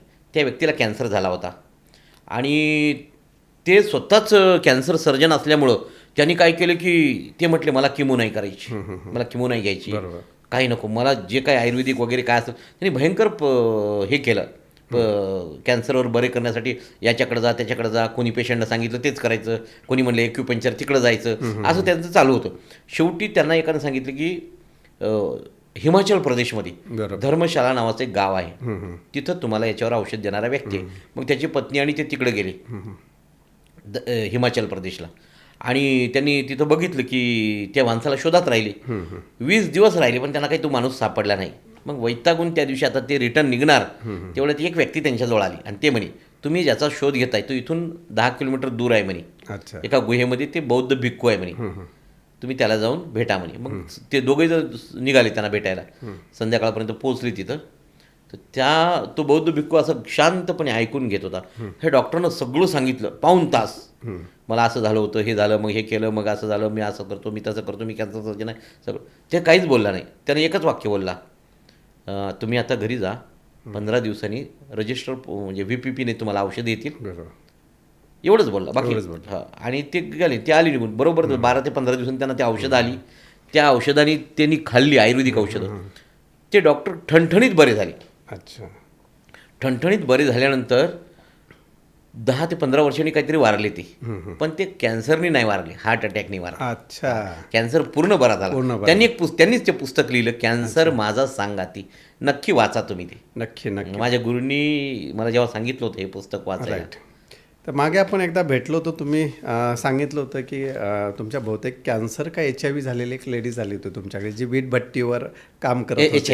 HIV ते थोडंसं सांगा ना. म्हणजे एक HIV पॉझिटिव्ह लेडी होती आणि तिला सांगितलं की ती मरणार आहे म्हणून. आणि मग तिच्या मुलांनी, ती वीटभट्टीवर कामाला होती एका ठिकाणी, ती माझ्याकडे घेऊन आली. घेऊन आल्यानंतर तिच्या ब्लडच्या तपासण्या केल्या, पण तिला आम्ही काहीच सांगितलं नाही. अच्छा.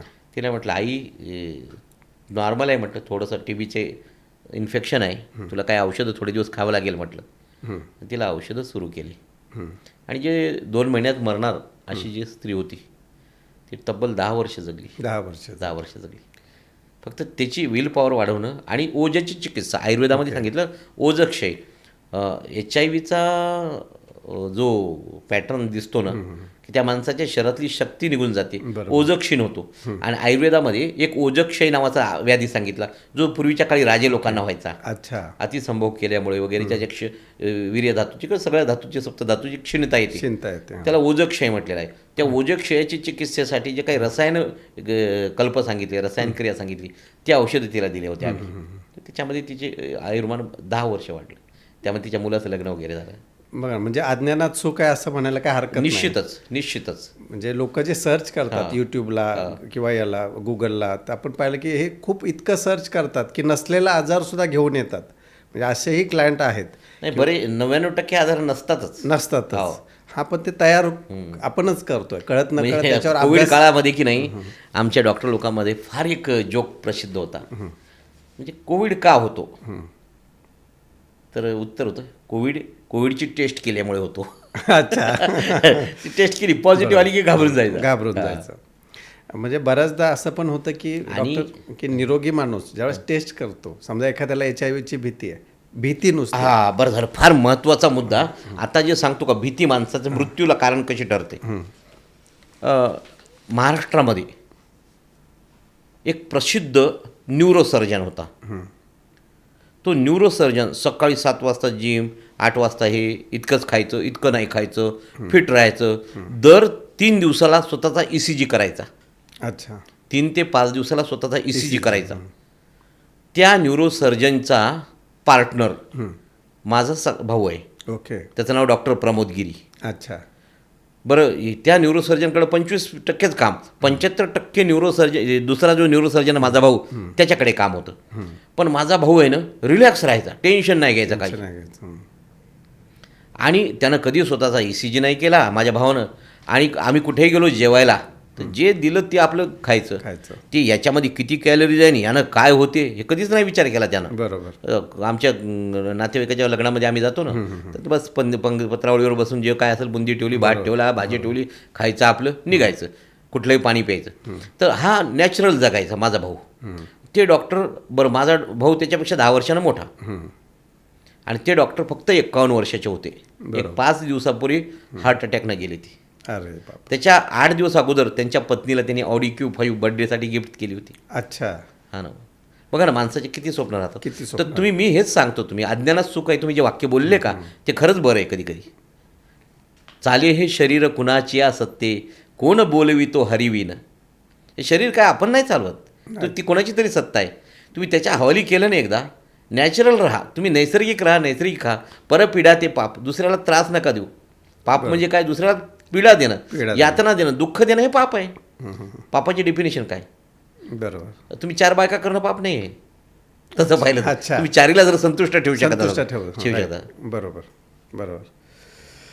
अजून एक प्रश्न आहे, खूप चांगलं मार्गदर्शन होतं आपल्या प्रेक्षकांना. तर एक म्हणजे थोडासा ठेवणीतला प्रश्न होता की जसं की तुम्ही एक मला व्हिडिओ पण पाठवला होता की विना अनेस्थीया तुम्ही एका मुलीच्या पायाची गाठ बाहेर काढली होती, पायाचं ऑपरेशन करून. म्हणजे तुम्ही हिप्नॉटिझम करून. बरोबर. तर म्हणजे त्याच्यावर थोडंसं, तर हे जे आहे ना, याला हिप्नो ॲनेस्थीशिया म्हणतात. ओके. हिप्नॉटिझमने दिलेला ॲनेस्थीशिया. तर याच्यामध्ये काय होती की ती मुलगी जी होती का, ती आम्ही एखाद्याचं समजा गाठ काढायची असेल तर त्याला एक लोकल ॲनेस्थेटिक, म्हणजे तिथली स्थानिक जागा बधीर करण्यासाठी झायलोकिन 2% वापरतो आम्ही. एक इंजेक्शन आहे ते, तिथली जागा बधीर करणारं. तर ते इंजेक्शनला भयंकर घाबरायची. म्हटलं आता काय करावं. मग तिला म्हटलं, बेटा तुम मेरी आंखों में देखो. और मैं जो ती मुंबई आमच्या मित्राचीच मुलगी होती. मेरी आंखों में देखो और तुमको कुछ समझेगा नहीं ऑपरेशन कर, और तुमको नींद आने लगेगी. तिचे डोळे भारी भारी होतात असे. और जब नींद आने लगी तो तुम आँख नीचे कर दो और सो जाओ, सर नीचे कर, ऐसे ही बैठे रहो. आणि मग तिचे वडील बाजूला उभे केले, मी तिला सूचना दिल्या. आणि नंतर ती ट्रान्समध्ये गेली. ट्रान्समध्ये गेल्यानंतर लगेच तिच्या पायाला ब्लेडनी कट करून ती गाठ काढून घेतली, स्टिचेस टाकून दिले.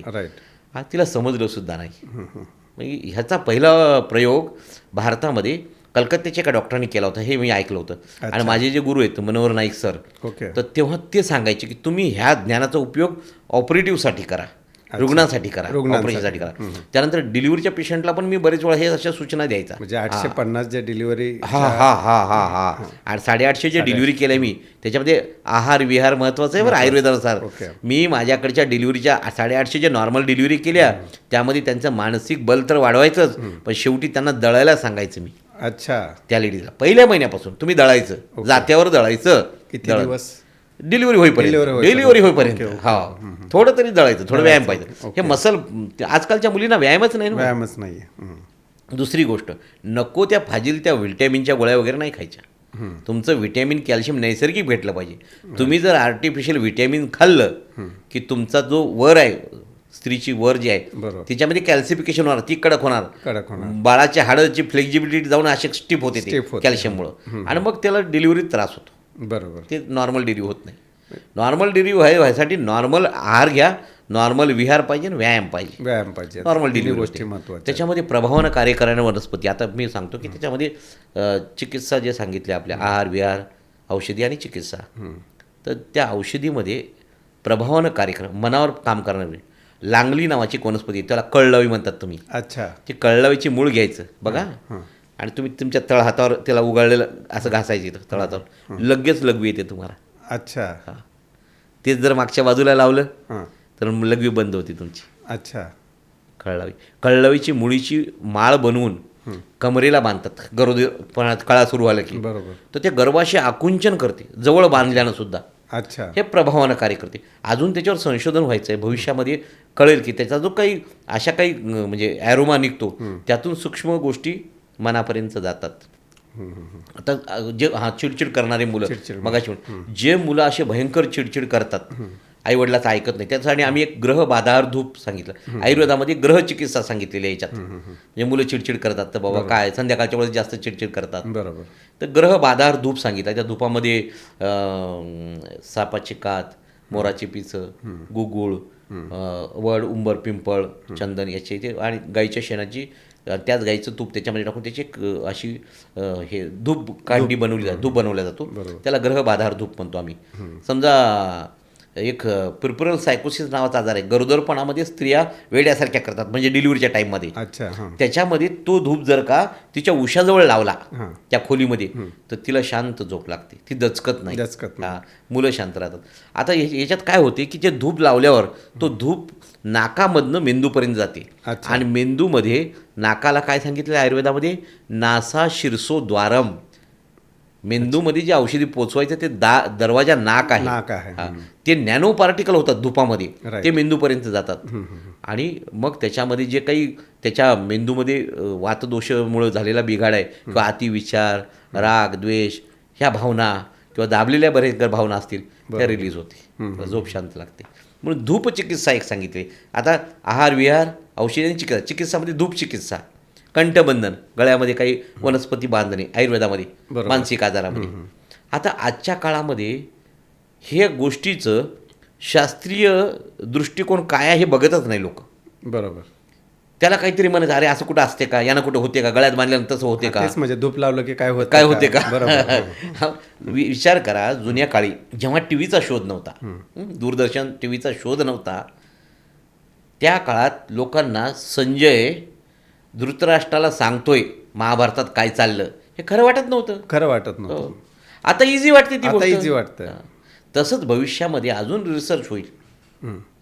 ते व्हायरस आहे का, व्हायरस आहे ना, व्हायरसवर एखादी लस तयार केली तुम्ही, तो व्हायरस आपला आकार बदलतो लगेच. बरोबर.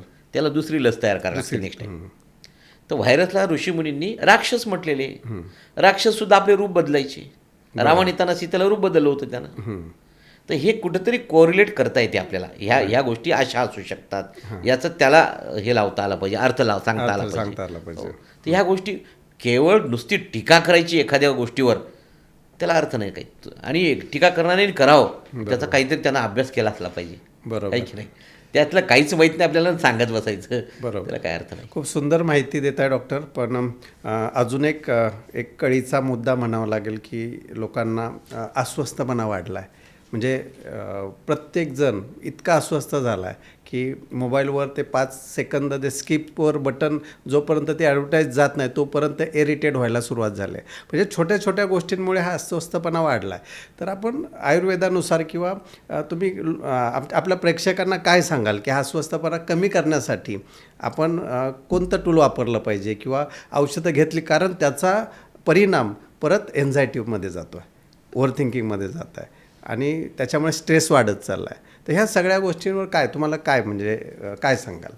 पहिली गोष्ट म्हणजे ह्याच्यावर कुठलं औषध नाही आहे, पक्क लक्षात ठेवा.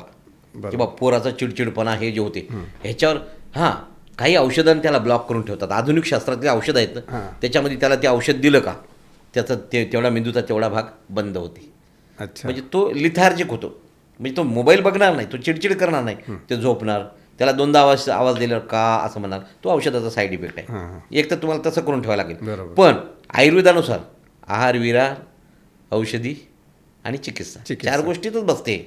त्याच्या आहारावर नियंत्रण करा. त्या मुलाला चांगलं दमवा. बरोबर. तुम्ही जे जास्त मोबाईल बघते का त्याला दिवसभर न्या, बरं इकडे तिकडे शेतात कामाला न्या, किंवा व्यायाम करायला वा, थकवा, सायकलिंग करायला वा, स्विमिंग करायला वा, आणि त्याला म्हणा हे मोबाईल घे. ते थोडा वेळ बघणार, असं बघता बघताच झोपणार. आपण झोपायचं ना लहानपणी, पुस्तक वाचता वाचता आपण झोपत होतो का? आपण दिवसभर दमत होतो. आजकाल मुलं दमतच नाही. त्याला दमवा. मुलांना दमवलं पाहिजे. बरं, 4 भिंतीत आयुष्य झालं तुमचं. आपण आपलं आयुष्य सगळ्या गावाभर फिरायचं. बरोबर. त्यांना ते कळतच नाही गावात कोण आहे, काय, याच्याशी बोलू नको, त्याच्याशी बोलू नको, सगळीकडे झालं पाहिजे. त्याला माणसाची ओळख झाली पाहिजे. आजच्या लोकांना की नाही, जग कुठं आहे लगेच सांगणार, इथं तुमच्या शेजारचा माणूस कोण आहे, काका आहे, वृद्ध आहे, तो जेवला की नाही, तुमच्या बाजूला 4 प्राणी आहेत, ते रात्री जेवले की नाही, याची विचार नाही करत लोक. भावना बोथट झाल्या लोकांच्या, म्हणून हे मानसिक आजार होत आहे. भावना दाबत आहेत आणि एक तर बोथट होत आहेत. त्यांना बाकीचं कळत नाही, जग काहीच कळत नाही. आजी आजोबाचं प्रेम राहिलं नाही, आईवडिलाबद्दल आदर राहिला नाही, पत्नीला पतीबद्दल आदर नाही, पतीला पत्नीबद्दल प्रेम राहिलं नाही. बरोबर. म्हणजे आता असं झालं आहे की मुलं काही ऑलराऊंडर झालेत. म्हणजे असे पण येतात पॅरेंट्स की आमची मुलं ऑलराऊंडर आहेत. मग ऑलराऊंडर कशामध्ये, मग तो मुलगा सांगायला लागतो की मी फुटबॉलमध्ये ऑलराऊंडर आहे, क्रिकेटमध्ये ऑलराऊंडर आहे, जे काही बास्केटबॉलमध्ये मी ऑलराऊंडर आहे. तर मग कन्फ्यूज होतो मी त्यावेळेस की बाबा हे कसं काय. पण नंतर पॅरेंट्स सांगतात की तो मोबाईलमधले सगळे गेम सांगतोय सर तुम्हाला. सगळ्यात व्हर्च्युअल जग. आता बरोबर आले तुम्ही. व्हर्च्युअल जगात लोक रमायला लागलेत. बरोबर. तर याच्यासाठी काय, म्हणजे काय करू शकतो आपण? याच्यासाठी नैसर्गिक जीवनशैली. पहिली गोष्ट, दिवसा झोपणे, रात्री काम करणे, हे चुकीचं आहे. कारण काही लोक तिकडच्या फॉरेनच्या कंपनीमध्ये कामाला आहेत, वर्क फ्रॉम होम करतात, दिवसभर झोपतात आणि तिकडे दिवस असल्यामुळे रात्री इथं जागतात. हे चुकीचं आहे. आपण यशस्वी कोणाला म्हणतो जगामध्ये? ज्याच्याकडे जास्त पैसे तो यशस्वी. म्हणजे तुमच्या यशाचं मोजमाप पैशामध्ये झालं. त्याच्यामुळे जो तो पैशाच्या मागे लागला. बरोबर. आणि असे कित्येक लोक आहेत. तो झुंझुनवालाचं उदाहरण बघा ना, किती पैसे कमावले त्यानं. ते चहावाला कोण, कॉफीवाला, सिकेडीवाला होता ना तो, कॉफीवाला, त्यानं आत्महत्या केली. बरोबर. त्याच्याकडे ते पैसे त्यानं त्याची प्रॉपर्टी विकून सुद्धा कितीतरी राहिली असती. भय्यू महाराज झालं. लोकांना ज्ञान सांगणारे लोक असतात. पण ज्यांना हे जे असतात ना, हे लोक स्वतःच्या अंतर्मनात कुठेतरी खचलेले असतात. बरोबर. ते कृत्रिम अंतर्मनात कोण खचते? माणूस जे कृत्रिम जीवन जगते. ते कृत्रिम जीवन जगायचंच नाही. मी असा हो बाबा, तुला आवडत असेल तर ठीक, माझे 4 मित्र मला जीवाभावाचे बस बरे आहे, माझं बोलणं अशुद्ध असेल, माझं मन अशुद्ध नाही आहे. आणि अशाच होते बघा, एखादा माणूस असतो ना, आता मित्र निवडले पाहिजे. आजकाल पोरांना मित्रच नाहीत. बरं, दुसरी गोष्ट, मित्रांनी खोड्या केल्या पाहिजे. काय केलंय? झाडावर चढलं पाहिजे, आंबे तोडले पाहिजे, चिंचा पाडल्या पाहिजे, पाण्यात उडी मारली पाहिजे, विहिरीमध्ये पोहलं पाहिजे. मातीचे खेळ, विटी दांडू वगैरे किती जबरदस्त खेळ होते आपले. ते खेळ राहिलेच नाही. लाल मातीच्या कुस्ती कुठं, तालमीच राहिले नाही आता. आमच्या काळामध्ये तर सकाळी जाऊन आम्हाला तिथं असं श्री पाठीवर पाय द्यायचा ते गुरु आमचा, आणि ते सूर्यनमस्कार काढायला लावायचा. ते तसं राहिलंच नाही. आज मास्तरनं जरी पोराला मारलं तर सगळे आईवडील मास्तरला मारायला निघतात, त्याच्याविरुद्ध तक्रार द्यायला निघतात. आणि आमच्या काळामध्ये मास्तरनं जर मारला आम्हाला, आम्ही घरी सांगितलं तर आणखी मध्ये, गुरुजी याला आणखी मारा. तर तेव्हा आम्ही घडलो. बरोबर. आजकालच्या मुलांना जे असं तळहातासारखं जपल्या जाते का, त्यामुळं पुढची पिढी भयंकर कमकुवत निघत आहेत. बरोबर.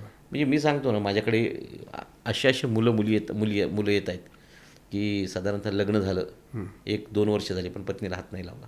अच्छा. भावनाच उत्पन्न होत नाही.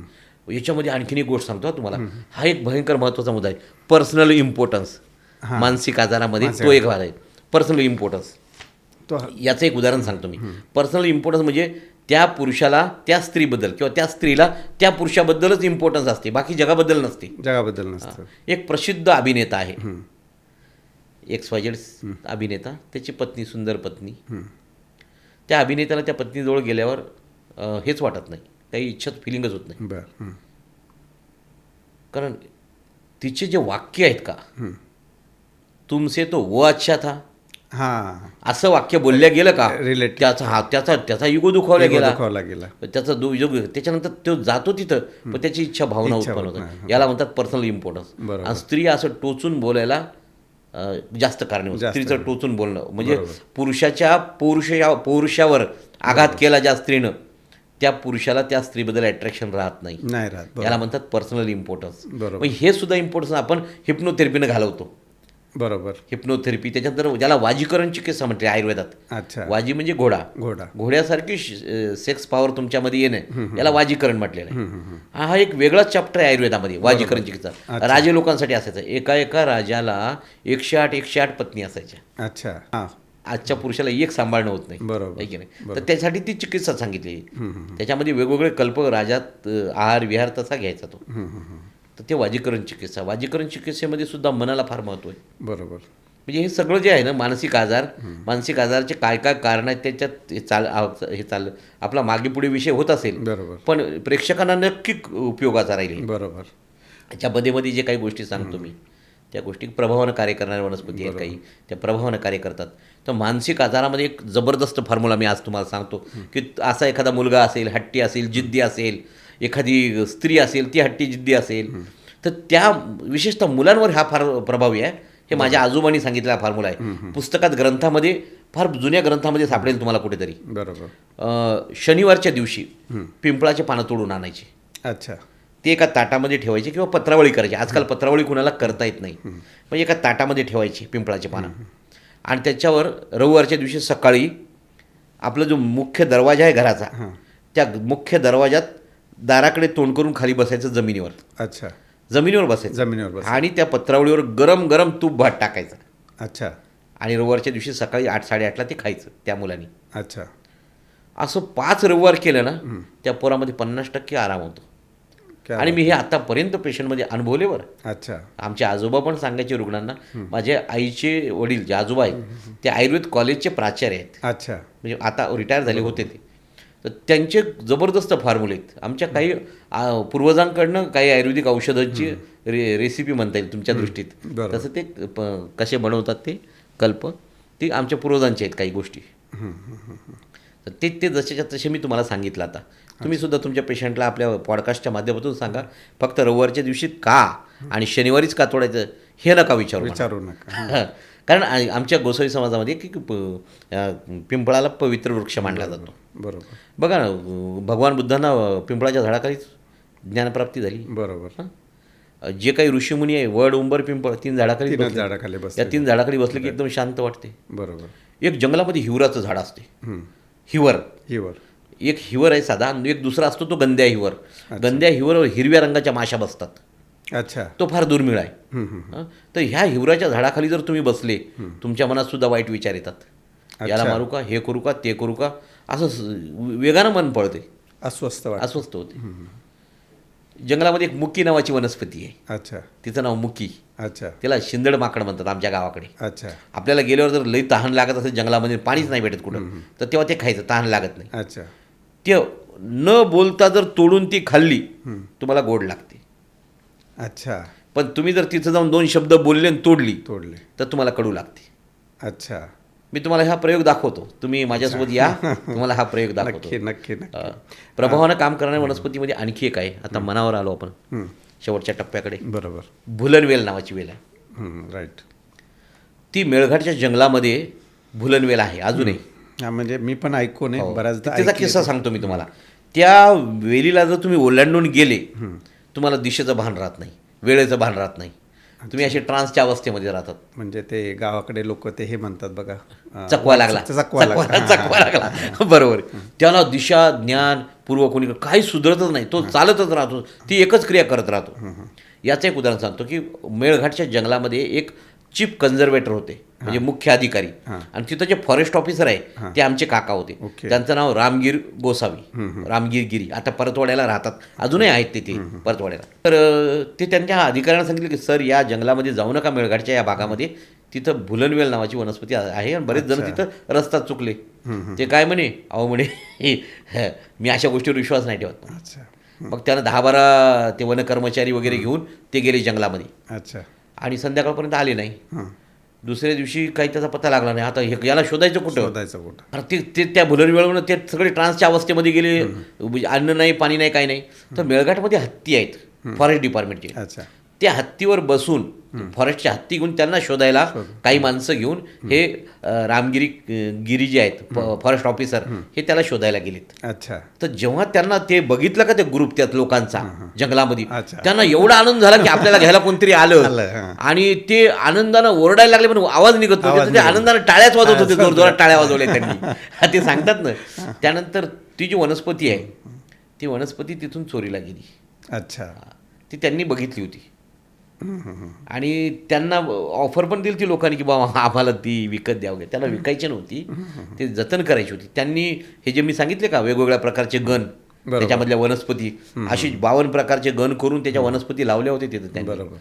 पण ते त्यांच्या ज्ञानाचं जतन तिथं नाही झालं तेवढं. बरोबर. त्यांच्याकडे एवढे पुरस्कार आहेत फॉरेस्ट डिपार्टमेंटमध्ये जे काम करत होते ना, ते राष्ट्रपतीच्या ट्रीटमेंटपासून ते सगळ्यांच्या ट्रीटमेंट केलेलं, एक खोली भरलेली त्यांच्या पुरस्काराने. अच्छा. आता प्रत्येक व्यक्तीला स्वतःचं ॲनालिसिस करता येत नाही बऱ्याचदा. त्याला राग येतो, चिडचिड होते, तो दुसऱ्याला दोष देत असतो. हो. तर ते ॲनालिसिस तो स्वतःचं करत नाही किंवा दुसरा सांगतो, मग कुठेतरी त्याला बीपीची गोळी चालू होते. नंतर मग त्याला कळतं की डॉक्टर सांगतात की नाही तुम्ही तुमचं ADHD आहे किंवा तुम्ही प्रेशर तुमचं हाय प्रेशर वाढलं आहे. तर हे नंतर समजतं, त्यावेळेस ते ॲक्सेप्ट होतं. तर अशा लोकांना तुम्ही काय सांगाल की ह्या गोष्टी जर ॲनालिसिस कसे करू शकतील स्वतःचं? बरोबर, अतिशय महत्त्वाचा प्रश्न आहे. कालचीच गोष्ट, माझी छोटी बहीण आहे अमरावतीला, डॉक्टर नीता गिरी, तिचं आडनाव पुरी आहे तिकडचं मिस्टरांकडचं. तर ती भयंकर बोलायची आणि कायम तिला काहीतरी 2-4 महिन्याला एक मेजर प्रॉब्लेम होऊन ती हॉस्पिटलला ॲडमिट व्हायची. तर मी तिला म्हटलं की नीता, तू प्रमाणापेक्षा जास्त बोलतेस म्हटलं. अच्छा. दुसरी गोष्ट, तू जे बोलतेस ते लोकांना खरं वाटत नाही म्हटलं. बरोबर. तिचे 7 पुस्तकं प्रसिद्ध आहेत. मिलेटवर त्याने पुस्तक लिहिले, आहारावर 7 पुस्तकं प्रसिद्ध आहे. विद्यापीठात ती प्रोफेसर आहे. पण तिला म्हटलं तू जास्त बोलतेस म्हटलं. अच्छा. मग ती काय म्हटली, हो का रे दादा.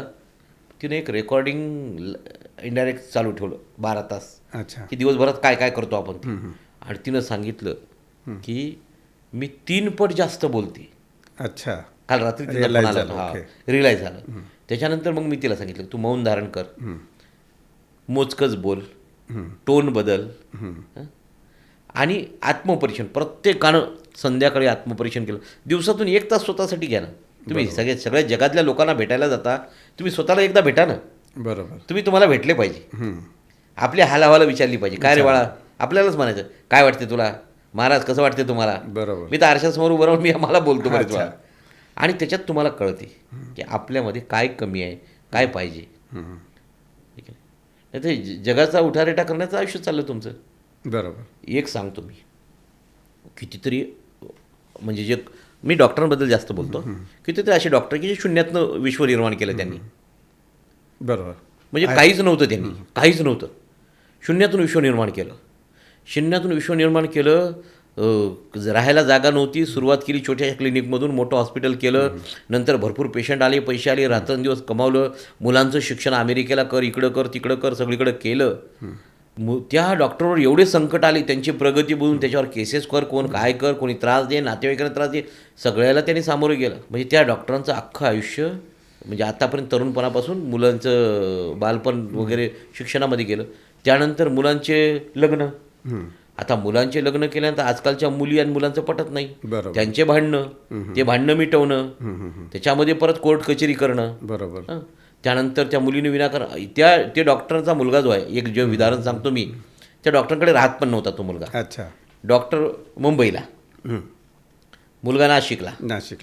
आणि मुलानं तिकडं लग्न केलं. एक दिवस आईवडिलाला भेटायला गेला, आईवडिलाला भेटला आणि परत नाशिकला गेला. आईवडील म्हणे सुखी राहा बाबा म्हणे. त्या मुलीचं त्याचं भांडण झालं. मुलीने केस टाकली डोमेस्टिक व्हायलन्सची. त्याच्यामध्ये सासू सासरे म्हणजे डॉक्टरची बायको सगळेजणच त्याच्या अटक. त्या सगळ्यांना कोर्टाच्या वाऱ्या. म्हणजे त्याच्यानंतर ते मिटवणं. बरोबर. मग एक विचार करा की माणूस जन्मल्यापासून स्वतः स्ट्रगल करत उभं राहणं, स्वतः उभं राहिल्यानंतर स्वतःची इमेज, नाव कमावणं, ज्ञान अर्जित करणं, जगाच्या कल्याणासाठी करणं, आणि त्यानंतर मुलं बाळ झाल्यावर मुलंबाळांसाठी काम करणं, मुलाबाळांच्या समजा त्यांचं पटलं नाही ते कोर्ट कधी त्यांचे मुलं त्यांच्यासाठी करणं आणि शेवटी नदीला जाणे. बरोबर. म्हणजे ते जगतो का कधी कुठं मनुष्य? नाहीच. म्हणून तुम्ही की नाही तुमचं टायमिंग ठरवला पाहिजे बरोबर. प्रत्येकाने, की मी इतकंच तास काम करेन, मी एवढा वेळ माझ्यासाठी करेन. बरोबर. स्वतःसाठी वेळच देत नाही लोक. ते एक महत्त्वाचं कारण आहे आजाराचं. तुम्ही जे आत्तापर्यंत वेगवेगळ्या विषयांवर बोलता ते बरेचसे विषय आहेत, म्हणजे आयुर्वेदशास्त्र असेल, नाडीशास्त्र असेल, एका विषयावर तुम्ही बरंच बोलता. गुप्तधन असेल, वशीकरण असेल, त्याचबरोबर भूतपिशाच असेल, किंवा जे काही ग्रहबाधा असेल, किंवा गुप्तधन असेल, किंवा असे अजून कोणते विषय आहेत की ज्याच्यावर आपण लोकांना त्यांच्या ज्या काही शंकांचं निरसन करू शकतो? तर असे अजून कोणते विषय? मी डॉक्टर असल्यामुळं मी ह्याच अँगलनं बघतो की आरोग्य बरोबर. आणि दुसरं लोकांकडे पैसा अर्थ आलंच पाहिजे, बरोबर. म्हणजे प्रॉस्पेरिटी. बरोबर. या दोन गोष्टीसाठी पहिला विषय माझ्या दृष्टीने तो शापित वास्तू आहे. अच्छा. एखादी वास्तू एखाद्या माणसाला इतकी लाभते आणि एखाद्या वास्तूमध्ये गेल्यावर कायम आजारी पडतात, याचे बरेच उदाहरण आहेत. अच्छा. तर मी काय करायचं, माझ्याकडे एखादा व्यक्ती आला का, एखाद्या बिल्डिंगमधला एखादी व्यक्ती आली की मग मी नोट करायचं की आजारासाठी आला. परत दुसरा आला, कुठं राहता तुम्ही? आम्ही अमुक बिल्डिंगमध्ये राहतो.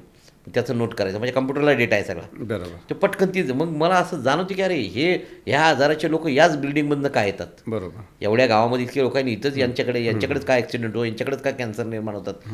मग मी त्या बिल्डिंगचा सर्वे करायला जायचा. अच्छा. आता ही माझी हॉबी आहे. बरोबर. हा काही व्यवसाय नाही. व्यवसाय. मग हे पॅरानॉर्मल हा माझी हॉबी आहे. हॉबी आहे. ओके. मी कुणाचेच फोन उचलत नाही, कधीच नाही उचलत. कोणीही फोन करून मी उचलत, माझा फोन सायलेंट असतो किंवा स्विच ऑफ असतो. बरोबर. माझं काम संपलं का मी माझ्या ह्या कामाला निघतो. एखादा किल्ला असेल, एखादी जुन्या लेण्या असतील, एखादं पुरातन मंदिर असेल, रात्री जाऊन तिथं थांबायचं. अच्छा. आपल्याला काय काय वाटते त्या गोष्टी बघायच्या, पाहायच्या. आणि मग अशा ज्या बिल्डिंग आहेत, मी पुण्यामध्ये भयंकर बिल्डिंग आहेत सर अशा. हो, आहेत, भरपूर आहेत. आणि आत्ता बरोबर येतो मानसिक आजाराकडे आपण, की नाही? तर मानसिक आजार याच्यामध्ये ज्या आजाराला जंतू हे कारण नाहीत ते अधिदैविक आजारामध्ये येतात. अच्छा. प्रारब्धाने होणारे आजार असं आयुर्वेदात म्हटलेलं आहे, किंवा पूर्वजन्माच्या किंवा पूर्व पापकर्मामुळे होणारे आजार असं आयुर्वेदातल्या ऋषींनी त्याच्यात लिहून ठेवलेलं आहे. BMS अभ्यासक्रमातल्या गोष्टी सांगतो. तर ह्या व्याधी होताना मी त्या दृष्टीनं बघायचा की एखादा माणूस, एखादा बिल्डर आहे बाबा, चांगलं चाललं त्याचे, करोडो रुपये कमवले, अचानकच का खड्ड्यात पडला तो. बरोबर.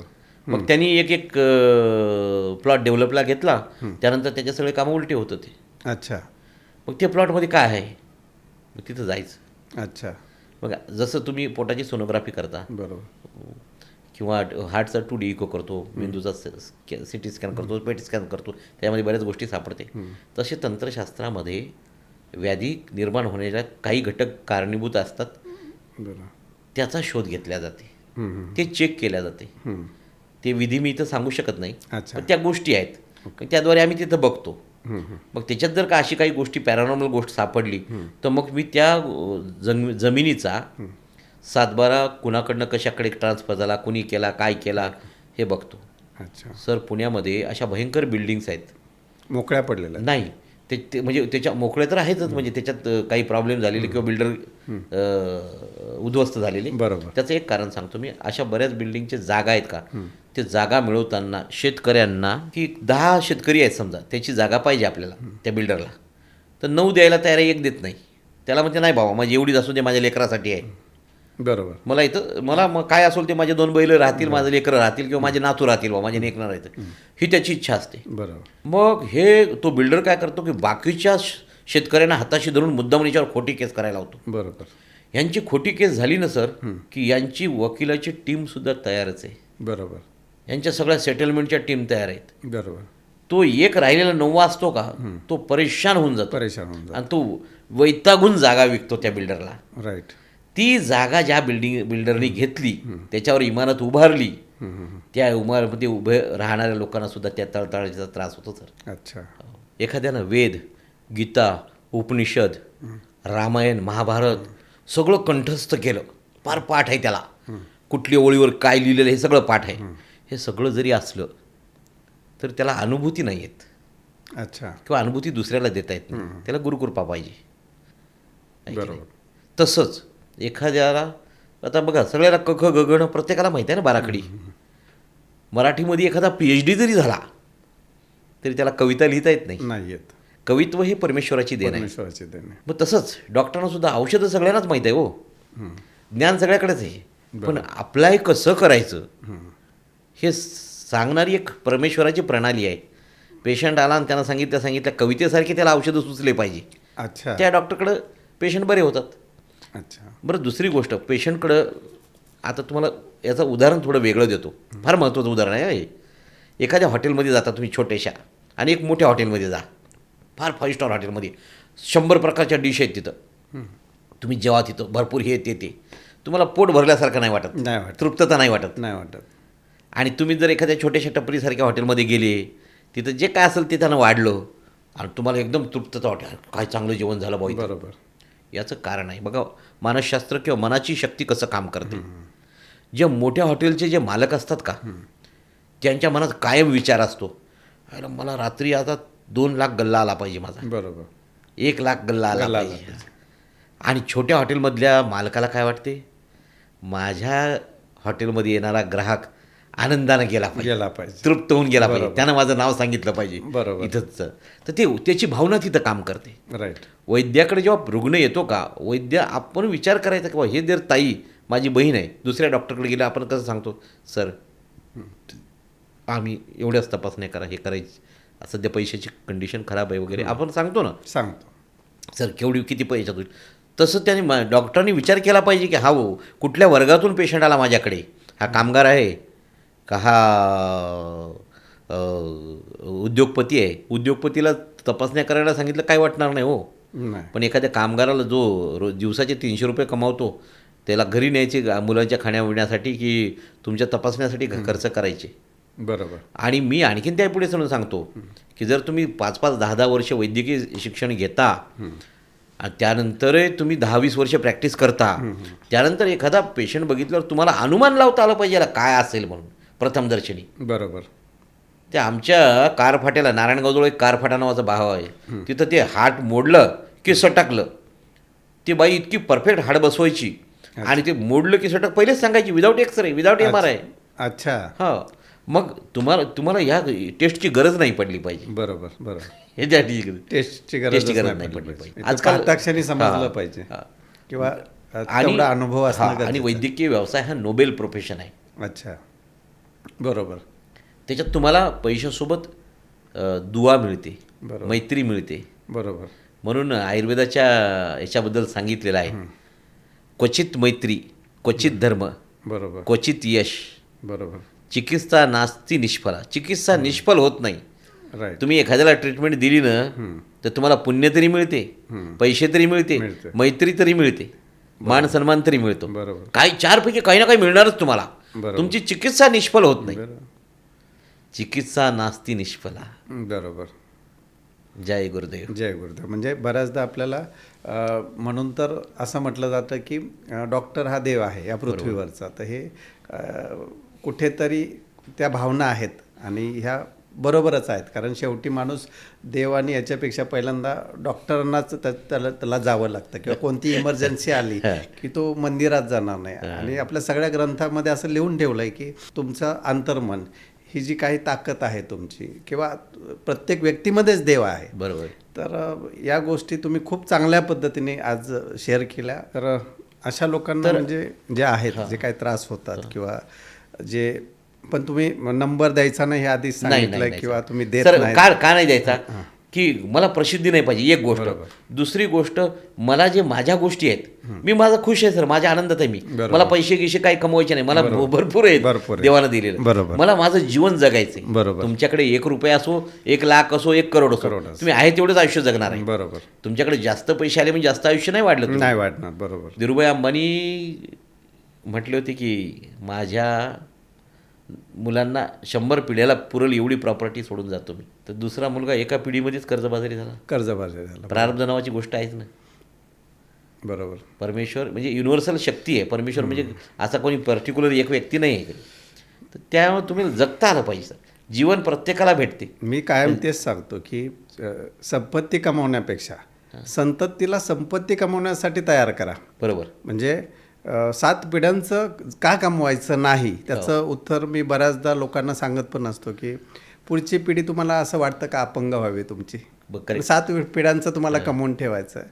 तर या ज्या काही गोष्टी आहेत तर याच्यावर आपण पुढच्या पॉडकास्टमध्ये आपण नक्कीच जे काही पॅरासायकोलॉजी आहे किंवा इतर विषय आहे किंवा स्थापित वास्तू, तर या गोष्टींवर आपण पुन्हा चर्चा करणार आहोत. आणि खूप सुंदर अशी तुम्ही माहिती दिली या पॉडकास्टमध्ये. आणि तुम्ही शक्यतो कुठे कॅमेऱ्यासमोर येत नाहीत आणि तुम्ही आज प्रसिद्धी नको हां तुम्ही ठीक आहे, तुम्ही माझ्या मैत्रीसाठी तुम्ही इथे आला आणि आपण जास्तीत जास्त लोकांना या गोष्टी समजणंही गरजेचं आहे. कारण भरकटलेले हा समाज आहे. कारण कळत नकळत छोटी गोष्ट असते छोटे, पण त्याच्याबद्दल मग allopathy, homeopathy, Ayurveda, Unani, naturopathy किंवा पूजा अर्चना, प्रार्थना, गंडे दोरे याच्यामध्ये अडकून जाते. त्याच्यातून त्यांना बाहेरच येता येत नाही. शेवटी हे करता करता तेच स्वतः मानसिक आजारांमध्ये जातात. तर आज याच्यावरच जी काही आपण मनमोकळेपणाने जी चर्चा केली आणि एवढ्या थोड्या वेळात नाही सर, एक मुद्दा शेवटचा सांगतो मी. तुम्ही म्हणले ते की याच्यामध्ये ज्या रुग्णांनी आपल्या मनाचा असा ग्रह करून घेतलेला आहे, मला कुणी काहीतरी केलं, त्याच्यासाठी एक आमच्याकडे थेरपी आहे, त्याला म्हणतात सायकोड्रामा. अच्छा. त्याच्यासाठी तसं करावं लागतं. त्याच्या भावाला सांगतो, हे बघ बाबा, हा याच्या मनाचा खेळ आहे, हा मनाचा आजार यायचा, बरोबर, पण याच्या समाधानासाठी तुम्हाला हे करावं लागेल, हा उतारा पिंपळाजवळ टाका. अच्छा. हां, यानं अंधश्रद्धा नाही वाढत, तर त्यांच्या दवाखान्याच्या पुढच्या फेऱ्या बंद होतात सर. राईट. माझ्या दृष्टीनं त्याचे पैसेही नाही घेत मी. अशा पेशंटला सांगितलं का उपाय, त्याचे पैसे तू जा तिकडे त्याला हे कर, याचा मनाचा भाग आहे ती प्लेसिबो इफेक्ट. Placebo effect. तर खूप सुंदर माहिती दिली आणि पुन्हा आपण लवकरच भेटूयात. हे जे काही नवीन सब्जेक्ट आहेत किंवा जे लोकांपर्यंत पोहोचणं गरजेचं आहे, लोक त्याच विषयांमध्ये अडकलेले आहेत, तर ह्या लोकांना त्यातून आपल्याला जास्तीत जास्त मार्गदर्शन कसं करता येईल, तर या पॉडकास्टमुळे आपण लोकांपर्यंत पोहोचतो आहे. आणि तुम्ही जी काही सहज आणि सोप्या पद्धतीने जी काही माहिती दिली आणि ती लोकांपर्यंत निश्चितच ती पोहोचेल किंवा त्याचा ते वापर करतील त्यांच्या आयुष्यामध्ये, सुखी आयुष्यासाठी ते त्याचा वापर करतील. तर आज आपण इथे तुम्ही आलात आणि खूप खूप चांगलं मार्गदर्शन केलं. तर माझ्या पॉडकास्टमध्ये आणि माझ्या प्रेक्षकांकडनं मी तुमच्या मनापासून डॉक्टर मी आभार मानतो आणि तुम्ही खूप चांगली माहिती दिली. धन्यवाद. जय गुरुदेव. जय गुरुदेव. जय गुरुदेव.